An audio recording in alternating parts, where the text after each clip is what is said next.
Hello दोस्तों, स्वागत है आपका आपके पसंदीदा प्लेटफॉर्म में, जहां पे आप बहुत सारे जो कंटेंट है या मुख्य रूप से आपके पेपर से रिलेटेड या परीक्षा से रिलेटेड जो जानकारी है वो साझा किए जाते हैं। आज का एक बहुत ही आपके एग्जाम ऑफ यूज से रिलेटेड बहुत ही सुंदर आर्टिकल प्रकाशित हुआ है आईएलओ के द्वारा, जो मुख्य रूप से देखा जाए आपके प्रीलिम्स और मेंस दोनों के लिए ही इम्पोर्टेंट है। खासकर प्रीलिम्स के लिए तो है ही है। तो ये रिपोर्ट का नाम क्या है, पहले इसके बारे में हम लोग देखेंगे, फिर देखेंगे किसने रिपोर्ट को प्रकाशित किया है, कब इसका गठन किया गया था और क्या क्या इस रिपोर्ट में बात की गई है, और लेबर पार्टिसिपेशन जो रेट है उस पर क्या असर पड़ा है एलएफपीआर पे। उसके बाद से देखा जाएगा कि मुख्य रूप से महिलाओं का क्या स्थिति है रोजगार में, पुरुषों की क्या स्थिति है, इस सारी चीज़ों का वर्णन हम लोग करेंगे। तो इस रिपोर्ट को पहले हम लोग देखेंगे, इस रिपोर्ट का नाम क्या है। तो इस रिपोर्ट का नाम है world employment and social scenario report. तो ये लेटेस्ट रिपोर्ट रिलीज किया गया है किसके द्वारा, आईएलओ के द्वारा। किसके द्वारा रिलीज किया गया है, आईएलओ के द्वारा। अब आप पूछेंगे कि जो आईएलओ है, ये जो रिपोर्ट निकाला है, यह मुख्य रूप से रिपोर्ट जो आईएलओ के द्वारा निकाला गया है, ठीक है, आईएलओ के द्वारा जो ये रिपोर्ट निकाला गया है, इसके संदर्भ में अगर आप पूछेंगे कि आईएलओ की स्थापना कहाँ पे होती है, या मुख्य रूप से देखा जाए तो आईएलओ जो है, तो इसकी रिपोर्ट के बारे में हम लोग थोड़ा सा जानने का पहचान करते हैं। तो इसमें जो रिपोर्ट निकाला गया है आईएलओ का, क्या नाम है, world employment and social scenario report ILO का है। तो इससे पहले हम लोग देख लेते हैं जो आईएलओ है इसकी स्थापना कब होती है। इसकी स्थापना होती है 1919 में, ठीक है। और यह क्या है, यह यूएस का एक बॉडी है, ठीक है, संयुक्त जो राष्ट्र है उसका एक बॉडी है। इसका हेडक्वार्टर अगर बात किया जाए, इसका हेडक्वार्टर कहाँ पे है, तो इसका हेडक्वार्टर है जेनेवा। कहाँ पे है, जेनेवा। अब आपको पता होगा जेनेवा कहाँ पे पड़ता है, कहाँ पड़ता है जेनेवा, स्विट्जरलैंड में, ठीक है, स्विट्जरलैंड में। तो जेनेवा के स्विट्जरलैंड में इसका क्या है, हेडक्वार्टर है, किसका, आईएलओ का। तो ये तो सामान्य जानकारी हो गया कि आईएलओ जो है इसका अच्छा, मुख्य रूप से अगर आपसे पूछे कि इसका फुल फॉर्म क्या है, तो फुल फॉर्म क्या है, इंटरनेशनल लेबर ऑर्गेनाइजेशन। इसका फुल फॉर्म क्या होगा, इंटरनेशनल लेबर ऑर्गेनाइजेशन, ठीक है। तो इंटरनेशनल लेबर ऑर्गेनाइजेशन का मुख्यालय अगर पूछा जाए, हेडक्वार्टर, तो जेनेवा स्विट्जरलैंड में है। और इसकी स्थापना कब होती है, 1919 में होती है, ठीक।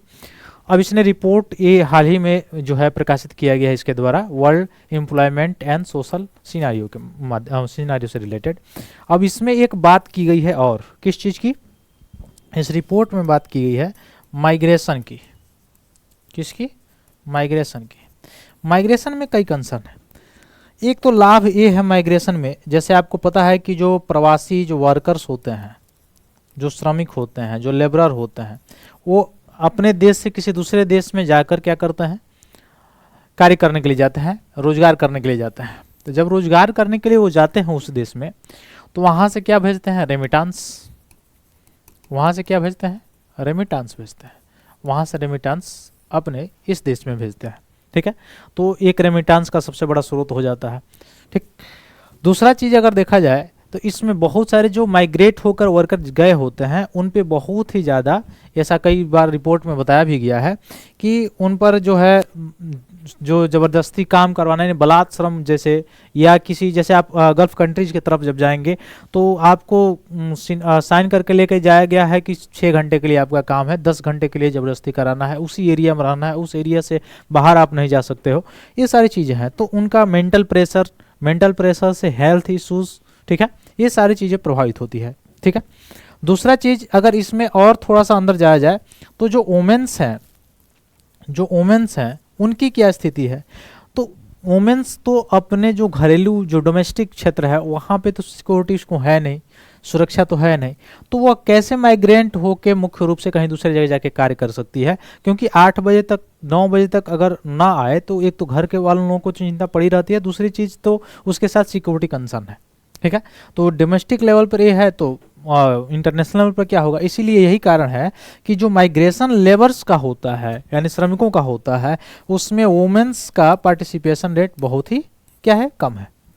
वुमेन्स का बहुत ही सिक्योरिटी लेवल के चलते, स्किल के चलते, ठीक है। और मुख्य रूप से सबसे ज़्यादा तो इसमें सिक्योरिटी का चीज़ मतलब ये है। दूसरा चीज़ कहा जाए कि यहाँ से जैसे अगर माइग्रेंट होके कोई वर्कर एक जगह से दूसरी जगह जाता भी है तो जिस जगह पे जाता है उसकी क्या सुविधाएं हैं। दूसरा चीज़ कि उस सुविधाओं के साथ साथ वह रेमिटेंस उसका क्या है। और तीसरा चीज़ ये है कि जैसे आप देखे होंगे किसी दूसरे देश राज्य से किसी दूसरे राज्य में अगर कोई व्यक्ति जाए कमाता है तो वहाँ पे कुछ लोग ऐसे होते हैं कि कहाँ कहाँ है, ये बिहार वाला है, ये यूपी वाला है, ये वाला यहाँ पर, ऐसा कंसर्न चलता है। तो उसके सोशल इशू आप देख रहे हैं, सामाजिक क्या है, अलगाव, ये सारी चीज़ें। तो इससे संबंधित ये रिपोर्ट प्रस्तुत किया गया है इसके द्वारा, ILO के द्वारा 2025 प्रकाशित किया गया है, ठीक। तो जेनेवा ये हेडक्वार्टर है इसका, ये आप जानते ही हैं। अब इसमें क्या है, इसके बारे में क्या बताया गया है कि वैश्विक लेवल पे, ग्लोबल लेवल पे श्रम बाजार की स्थिति का विस्तृत विश्लेषण यह प्रस्तुत इसमें किया गया है, प्रकाश डाला है इस पे। और श्रम बाजार में सुधार की धीमी गति, युवा बेरोजगारी की निरंतरता और वैश्विक स्तर पर नौकरियों के बीच बढ़ता जो अंतर है, जो गैप है, उसका पड़ताल इसमें किया गया है। ये जो नई रिपोर्ट है उसमें बताया गया है, ठीक है।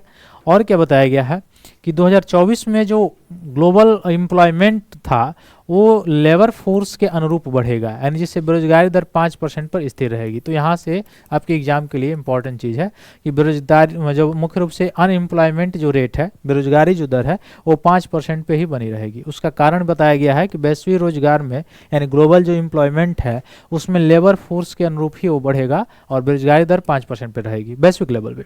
वैसे बताया गया है कि जो भू राजनीतिक जो तनाव है या जलवायु परिवर्तन की बढ़ती लागत, ये अनसुलझे ऋण मुद्दे, जो डेप्ट जो मुद्दे हैं, सुधार के समक्ष जो चुनौतियां हैं या श्रम बाजारों पर जो दबाव डालने के, यही सब मुख्य रूप से कारण है। फिर ये रिपोर्ट में बताया गया है कि निम्न आय वाले जो देश हैं उसमें श्रम बल भागीदारी दर में क्या आई है, गिरावट आई है। तो एक पॉइंट आपके लिए यहाँ से हो जाएगा कि लेबर फोर्स पार्टिसिपेशन रेट में LF labour force participation rate LFPR में कहाँ पे गिरावट देखने को आपको मिलेगा, निम्न आय वाले देशों में, ठीक है।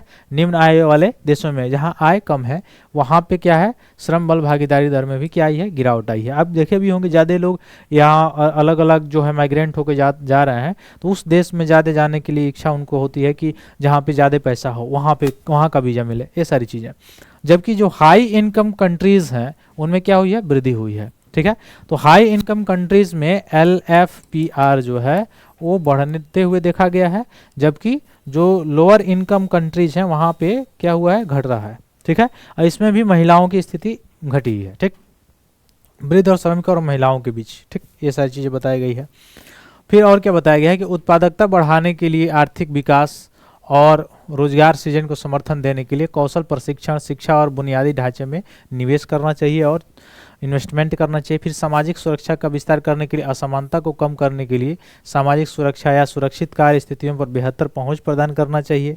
और बताया गया है कि निजी निधियों को प्रभावी ढंग से उपयोग करना चाहिए। जैसे निम्न आय वाले जो देश हैं वो स्थानीय विकास को समर्थन देने के लिए धन प्रेषण और प्रवासी निधियों का उपयोग कर सकते हैं। जैसे एक जिला एक उत्पाद हो गया, या एक ब्लॉक एक उत्पाद हो गया, या कृषि उत्पादों को बढ़ावा देना, गाँव में रोजगार, MSME को बढ़ावा देना। इससे क्या होगा कि एक तो माइग्रेशन भी कम होगी, दूसरा ये सारी चीज़ें भी होगी, ठीक है। तो प्रोडक्शन, रेमिटेंस, ये सारी चीज़ें होती हैं, ठीक। तो ये सारी चीज़ें आपको समझ में अगर आई है तो ज़्यादा से ज़्यादा शेयर कीजिए, लाइक कीजिए और सब्सक्राइब कीजिए। बहुत बहुत धन्यवाद दोस्तों, जय हिंद।